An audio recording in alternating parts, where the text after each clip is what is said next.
Today on CityCast Portland, filmmaker TJ Regan thinks he might have solved one of the greatest Pacific Northwest mysteries of all time. And for those of you who don't know the story, let me loop you in. In 1971, a man boarded a plane from PDX to Seattle. During the flight, he commandeered the aircraft with an alleged bomb. Upon landing, he released all the passengers but kept the crew, and he demanded a ransom equivalent to over $1 million today, and also several parachutes. His intent was to fly to Mexico. But that's not what happened. Soon after taking off from Seattle, the hijacker opened the plane's rear door and parachuted into the night with the money, never to be seen again. But now, TJ Regan thinks he found him. And in his documentary, I Am DB Cooper, he joins him on a treasure hunt looking for the remaining ransom money. It's Monday, February 27th, 2023. I'm Claudia Meza, and this is what Portland's talking about. What makes you so sure that you found the right guy? Like, one of the interesting things about your film is not just how much you guys believed him, but how eager everyone was to believe him, if that makes sense. Like, it was like someone saying, Santa Claus does exist. And everyone's like, we knew it. Exactly. Yeah. Like, we want to play you a clip of, I don't know if it was your sound guy or your camera guy. It might have been your camera guy. Just having that feeling after meeting him. Like, the stuff that he's talking about is so detailed. He's like Jesus. He's either a psychopath, liar, narcissist, or it's true. It's crazy. What are you thinking right now? What are you thinking? Honestly, after that, I'm kind of convinced. He would be going to such great lengths, all for like a lie, which again is possible, but I'm starting to be convinced. Why is everyone so dead set on believing this guy? I mean, it was just, he had all the right answers. Was that it? Yeah, I mean, he had all the right answers. Like I said, every reason that he had was very plausible. I didn't know much about DB Cooper. So when I found out that we might be doing this, I immediately started, brushing up the facts and watching some documentaries online and reading case evidence and all of that. So my plan was, let's bring this guy down there and go try to find this money, right? Mm-hmm. And could you explain what the money is to people who maybe not know the lore? Yes. So in 1971, a man named Dan Cooper boarded an airplane from Portland to Seattle and then ransomed the airplane for $200,000. 30 minutes into the flight, the myth goes that he lowered the back staircase and jumped out of the airplane, never to be seen again. And he knew like everything about this plane. He knew like that's what everybody was blown up. Like, how did he know that was the kind of plane that you could jump out of, Yes, exactly. So our bounty hunters, they're my friends, they found this man, and he says, I obviously survived because I'm here, and I buried the money off the Columbia River a quarter mile up from where they found money on Tina Bar. So Tina Bar is a well-known area because in the early 80s, a father and son, they found $5,800 of DB Cooper's money. All the serial numbers matched. Rodney Bonifield comes to us and says, I am DB Cooper. I buried the money a quarter mile up for where they found that $5,800. So the plan as a team was to go down and help him find this money. Right. What do you think about this lore? It's the only unsolved case of like air piracy in the history of commercial aviation. So I know like that's one bit, like he fought the law and he won. I mean, we think. But what is it? What do you think about DB Cooper makes him such a good Pacific Northwest folk anti-hero?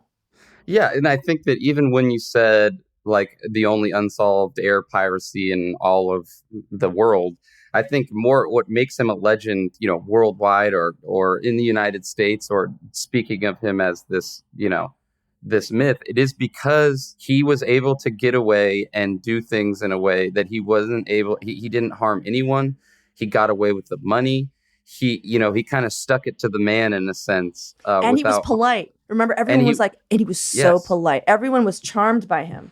Yes, exactly. And they were charmed by him. Even the stewardess, I think she might have said that he was cute or something like that, So it was very much like this thing that happened and was never solved. And I think that's why it's such a great myth or such a great moment in history, because he did it without harming anyone and he was able to stick it to the man, So I, I said a little bit about this, but he's a hero. Everyone has an idea of him, who he is. I have some criticisms. I'm sorry. I saw your Please. movie, and we just said this guy is polite. He is suave. Your guy, and I mean no disrespect to Mr. Bonfield, you kind of made him look like an asshole. Like he, I feel like your DB Cooper was not a cool guy, and I'm curious what your idea of DB Cooper was before and after, meeting your suspect. Yeah. My idea of DB Cooper beforehand, DB Cooper was this Jason Bourne, James Bond type of character, suave and all of that. But then as I started investigating with him, it really switched to, wow, this really could be him. Because like you said, I made him look like an asshole. I don't necessarily think I made him look like an asshole. I think that he made himself probably look like an asshole. Of course. No, of course. Let's yes, rewind. TJ, you just presented a man, and that man had asshole-like characteristics. Yes. And for him to be a lifelong criminal, obviously he had to be an asshole. I mean, in the film, he talks about how he was on 20 or 30 armed robberies. I mean, nobody's a good person that does that. But once you feel it with his reasoning, right, and why he did it, first of all, there's a discrepancy in age. He would have been really young when he did this. And they said he was like 30 to 40 years old, right? Right. So I asked him why, why? Well, he was up for 4 days straight on meth, pretty much on speed. And he hadn't slept. And he actually showed us a picture of him when he was 20 and he had a receding hairline. The other thing is that, like I said before, he had an answer to everything. And when he really gave his reason, which his reason was that he was heartbroken. His girl had left him. He was high on drugs and he was trying to get her back in a very malicious, maniacal type of way. I don't understand how that connects to his girlfriend, getting back his girlfriend by hijacking a plane and then successfully getting away with money that he never used.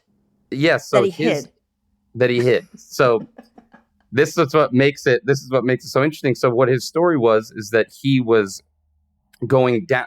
He knew that she was shopping in Portland, right? Because people in Washington, they go down and shop in Portland, Oregon, because taxes. they save on taxes. Yes. Yeah. So he went down to try to get her, right? And he went down to pretty much take her hostage. He built a bomb and he was going to go take his girlfriend hostage. Not my DB Cooper. Yeah, not your DB Cooper, but this one. Go on. Yeah, so he did that because he knew that his girl was seeing another man. He found out that she had already left the mall, so he wanted to beat her back to Seattle because he knew that she had already left, so he boarded the airplane from Portland to Seattle to beat her there. And while he was on the plane, he knew that he already had the bomb, so he said, you know what? I already have this. This isn't going to be, I'm not going to take her hostage anymore. I'm going to take the plane, get $200,000 and flee the country. That was pretty much his reasoning. I'm sorry. I'm going to pause you there for a sec because that is the most ridiculous plan B I've ever heard. When you're just like, I'm going to go to a restaurant and it's closed. And you're like, now, you know what? I'm hungry. I'm going to make one. I'm going to start a restaurant. Anything is possible if you're up for 4 days on methamphetamine. Case in point. No. People do crazy things, and I think that if it is true, and if this is what he did do, it is plausible. It could happen. Also, what is like more Northwest than like meth? Yes, exactly. There you go. A drug-induced stupor. Okay, let's take a break here. And when we come back, TJ is going to share the big pieces of evidence that link his guy to DB Cooper.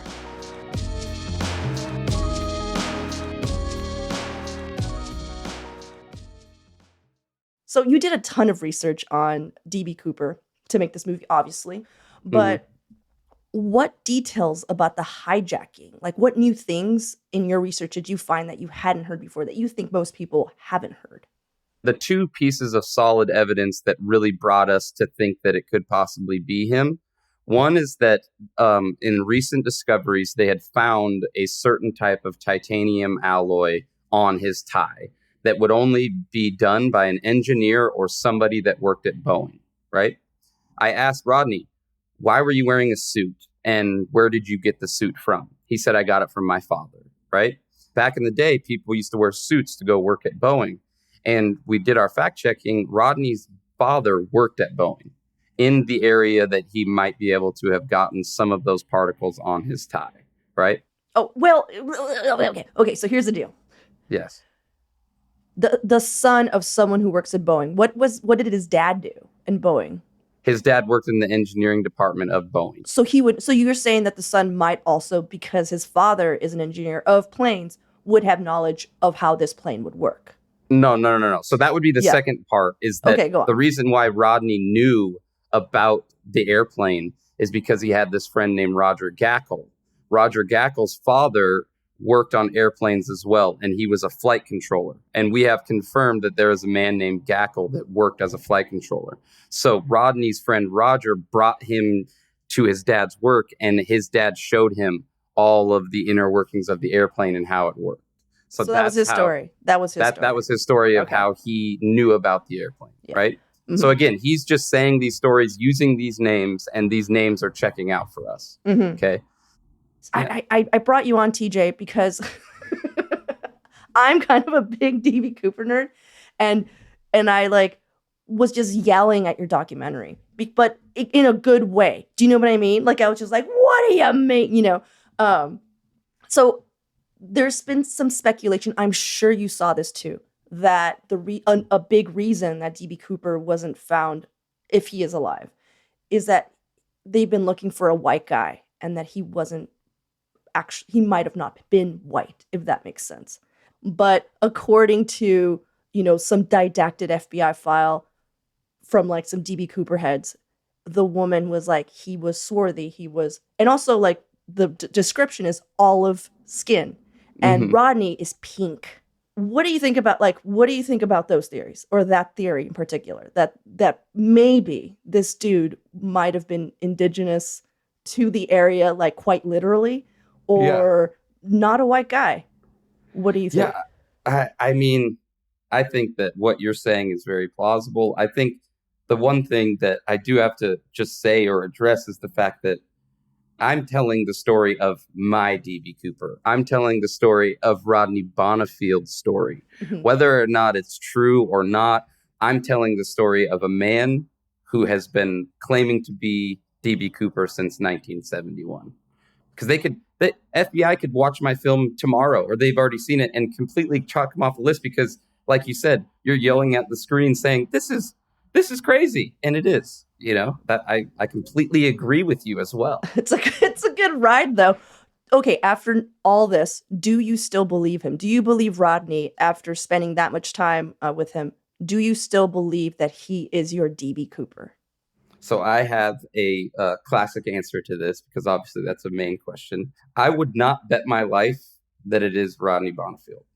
I would also not bet my life that it's not. So, God dang, TJ. Even hanging out with this man for multiple days, being around him, going to this location, him spewing all his bullshit, because there was a lot of bullshit. In the film, you'll see it, as well as you'll see it. There's stuff we didn't put in there, but I still wouldn't be able to say that it's not him. I can't. I wouldn't. All of us guys had this, bullshit meter that would go up and down. So there would be times where we look at each other like, wow, this guy really duped us. We started calling him DB Duper. We're like, this guy really duped us. But then it would go back up with certain facts and things that were happening. So it was a very much just a kind of a roller coaster of a ride. But regardless, this old man, really put it in our minds of 10 guys that thought that they were somewhat intelligent, to take him all the way down 200 miles down to the Columbia River and try to dig up his money. So, right. Do you remember that scene in your movie, and I believe it was Rodney's recounting of like the first time he told someone, which was of course to impress a woman. And he Yeah. was in a bar, and then the news came on. It was like 71. And this woman out loud was just like, oh, DB Cooper, And she was like, do you think he's out there just like sipping on, Pina colada a on pina the beach colada on somewhere. the beach just with his money? And he was just like, yeah, or he could be right next to you. Uh-huh. So I'm asking you, do you think that maybe DB Cooper could be talking to you right now, TJ? Could it be me? Reincarnated. Mhm. What do you think? Yeah. I think it's possible. It went a little too high, TJ. Your yeah went, yeah. Yeah. No, I mean, no. hey, no. Okay, so that's out. That theory's out. Mhm. Fine. Mhm. Fine. I just want you to say it once, just out loud. Oh, no. I do not think you're DB Cooper. No. Well, yeah, I think that if you were reincarnated, let's just say that he did pass away after he jumped out of the plane and drowned in the river. If he was reincarnated into you, then that obviously shows that he was a good man because he was reincarnated into someone so wonderful like yourself. Oh my so God, TJ. obviously This is it. he did the right thing.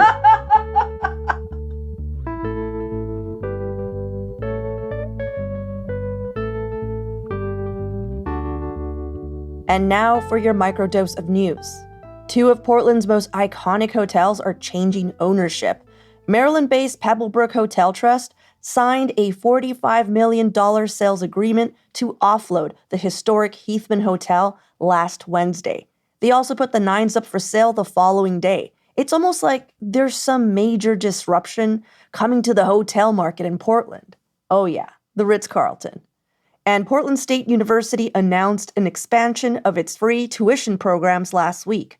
The university already covered the costs for many full-time Oregon students who met certain income requirements.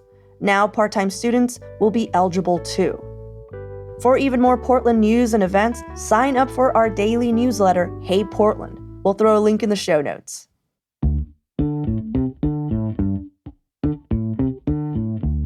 That's all for today here on CityCast Portland. We'll be back tomorrow morning with more from around the city. Until then, see you at Slim's.